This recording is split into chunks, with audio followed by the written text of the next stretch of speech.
Ahoj, v dnešním videu si ukážeme, jak bychom mohli udělat videa jako tyto. Je to prostě jako kdyby z dronu, jo? Je to rychlejší než jako kdyby záběr z dronu, ale je to dost pěkný a to si ukážeme, jak dneska udělat. Půjdete na stránku Earth Studio.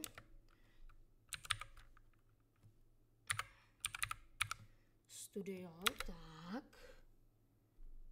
Teď je to takový pomalý. Tak. Tady kliknete na toto, hnedka na první odkaz, já ho dám do popisku, samozřejmě ten odkaz. Tady dáte try. A teď to bude chtít, abyste se přihlásili, takže tak si tam přihlásíte. Tak, když jste přihlášeni, tak teď vás to hodí sem a tady musíte vyplnit informace. Samozřejmě tady dáte jméno, můžete si ho vymyslet, je to jedno. Všude všechno si vymyslíte, tady to si vymyslíte a teď tady napíšete prostě, že třeba že chcete dělat videa. Pak vás to vlastně hodí vlastně na jinou stránku, to vám ukážu. Tak hodí vás to semhle. Sem vás to vlastně hodí. Tak, vy kliknete na tento odkaz, kliknete a hodí vás to sem. Tady kliknete jenom accept, tak. A teď tady kliknete na tuhle šipičku dolů, je to nejjednodušší. Pak je tam jako složitý nastavování a tak, takže kliknete na tuhle šipičku dolů a tady dáte Quick Starts. Pak tady si můžete vybrat, jaký jako chcete, jo, buď tohle, nebo takhle. Já asi dám tohle, Zoom to, dám Start. Teď tady napíšu lokaci, dáme tam třeba nějaký město, třeba Londýn. Tady tak, jo, a třeba tak, dále. Odkud chceme startovat, tak já bych dal, že třeba odsud, takový zajímavý. A teď si můžete nastavit sekundy. Upřímně, já bych dal třeba takových 20 vteřin, úplně bombastický. 20 vteřin, hezky takhle záběr. Vidíte, jak se to přibližuje hezky, takže tolik vteřin klidně si můžete dát. No, takže potom, co si nastavíte vteřiny a takhle, jak chcete, tak dáte tak. A tady vlastně už to máte.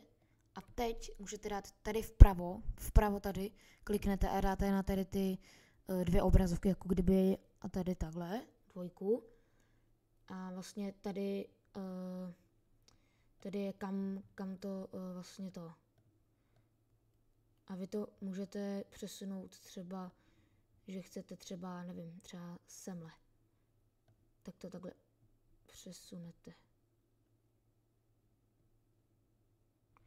Pak to vlastně bude vypadat asi takhle nějak.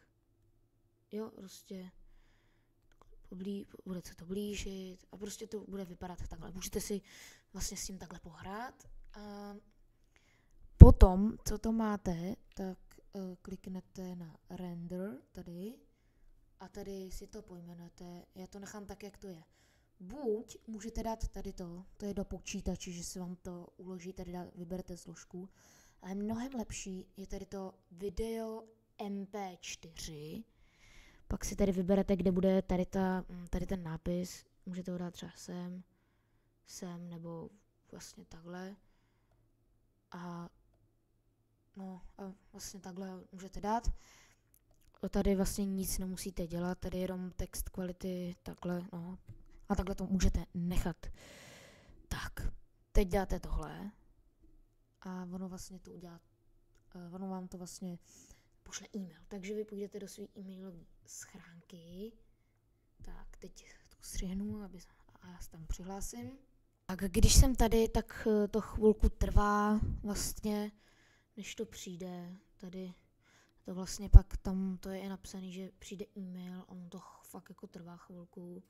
Třeba to refreshnout, zkusit a takhle párkrát, jestli tam nebude a musíte teda chvilku počkat.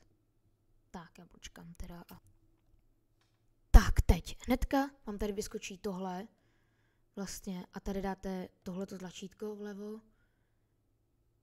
A ono vám to vlastně teď stáhne takhle to video a teď můžu kliknout takhle a vidíte, prostě se vám to stáhne do počítače.